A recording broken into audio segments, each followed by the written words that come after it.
Bonjour et bienvenue à l'invité de Thierry. Mais nous avons le plaisir d'accueillir aujourd'hui Monsieur Gaëtan Mestral, qui est personal trainer. Bonjour Monsieur Mestral. Bonjour, monsieur Lim.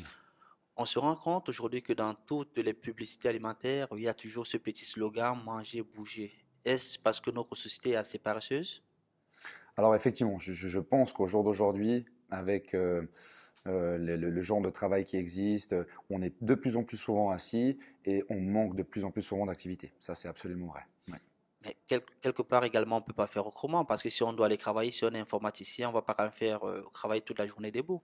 Absolument, mais c'est juste que au jour d'aujourd'hui, il y a de plus en plus de ce genre de job ou de travail où on est assis toute la journée. C'est-à-dire que dans les années 50 ou on va dire dans le siècle passé, il y avait quand même moins ce genre d'activité où on était bloqué derrière un bureau. Au jour d'aujourd'hui, les entreprises, c'est des grandes entreprises, des entreprises internationales, donc c'est vrai qu'on est très souvent assis la plupart du temps. Ça dépend toujours de quel travail on fait, bien sûr. Mais quelque part également, on le compense parce qu'on voit quand même la floraison des salles de fitness, des personal trainers tels que vous. Donc, ce qui ne peut pas faire au bureau, ils essaient de le faire à l'extérieur.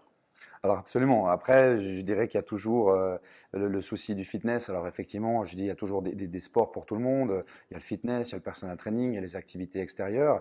Maintenant, je dirais le problème du fitness, sans dénigrer absolument le fitness, c'est que on est assis toute la journée au travail et on va s'asseoir sur des machines, on va s'asseoir derrière un vélo. Alors qu'il y a la télé, il y a le truc, on peut connecter ses tablettes, son smartphone. Je trouve que c'est quand même un petit peu dommage. Il y a quand même un rendement positif comme avec le fitness. Oui, mais si on regarde par rapport au nombre de personnes qui s'inscrivent dans un fitness et le nombre de personnes qui continuent une fois inscrites, on s'aperçoit qu'il y a aussi beaucoup de personnes qui, une fois qu'on fait l'abonnement, ne font pas le fitness de façon assidue. Alors, si on prend par exemple votre cas bien spécifiquement, parce que vous êtes personal trainer, quel serait par exemple le conseil à donner par exemple aux travailleurs? Alors aux travailleurs, c'est simplement déjà, dans la mesure du possible, déjà de choisir une activité physique qu'on aime, sans forcément s'imposer une discipline qui est à la mode ou ce genre de choses. Après, c'est simplement de bouger de manière différente.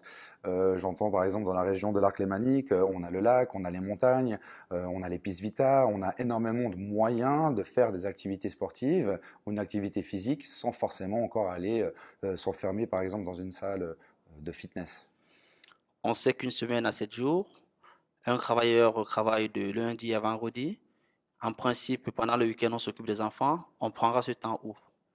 Alors, on peut très bien prendre le temps avec les enfants. Généralement, les enfants, c'est un petit peu comme les parents, c'est derrière la console, là aussi, derrière la télé ou ce genre de choses. On peut très bien prendre les enfants pour aller faire une marche, ou alors on laisse les enfants derrière leur console et nous, on profite d'aller faire une activité physique. À la limite, ça peut aussi faire un moment pour soi, vu que déjà la semaine, on s'occupe du travail la journée, des Mhm. enfants le soir. Ça permet aussi le week-end de pouvoir avoir son petit moment à soi, tout seul ou avec son compagnon ou sa compagne. On voit souvent également dans certaines rubriques ou alors dans certains livres, on nous demande de prendre peut-être 30 minutes par jour ou alors par semaine, 1 heure. Qu'est-ce que vous en pensez? Alors effectivement, de manière générale, on dit 3 fois 30 minutes par semaine, c'est le minimum recommandé. Moi, je pense que si on sort, qu'on bouge, qu'on se change les idées, on a déjà gagné pas mal, sans forcément devoir s'imposer quelque chose parce que quelqu'un a dit qu'il fallait faire comme ça, il faut le faire comme ça. Mhm. Chacun est libre de faire ce qu'il veut, mais j'entends voilà marcher, prendre l'air, voilà, sans forcément aller s'entraîner en salle. Les possibilités sont quand même vastes et variées. Après, je dirais pas forcément qu'il y a un temps imparti pour les activités. Merci, Monsieur Messa, pour ces explications. Merci à vous. Quant à vous, nous vous donnons rendez-vous très prochainement avec un nouvel invité. Au revoir.